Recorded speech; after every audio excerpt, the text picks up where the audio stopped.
Welcome. In this video, I'll show you how to reference another sheet in Smartsheet. All right. It is actually pretty easy. As you can see here, I have my VLOOKUP set up, but I'm going to show you how it works later. And we do actually have a video about this. Just go ahead and look it up on the channel. Okay. So referencing, all you need to do is just go ahead and double click on a cell. Okay. Now go ahead and enter your formula. For example, it could be maybe replace. Okay. Or VLOOKUP. When you click on a formula, like so, as you can see here, referencing another sheet is always available in here. Okay, you can just go ahead and easily click on it and find the sheet that you're going to use as a reference. Okay, for example, right here, I've already used this sheet as my reference for my VLOOKUP.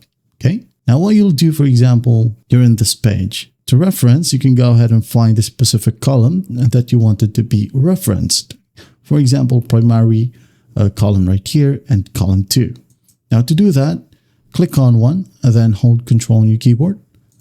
Then press on the other column and then just go ahead and click on Insert Reference. All right, that's basically it.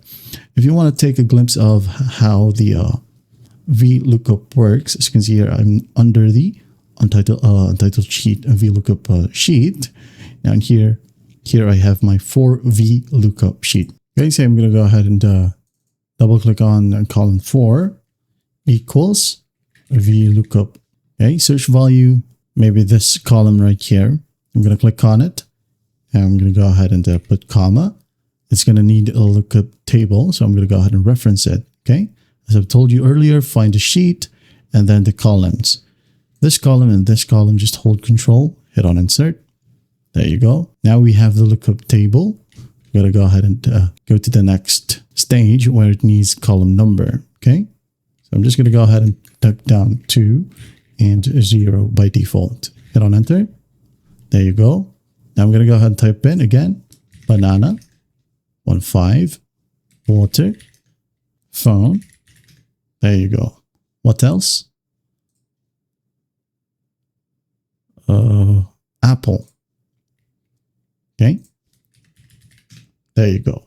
That's basically it. That is how you reference another sheet here in Smartsheet. I hope this video helps and I'll see you in the next one.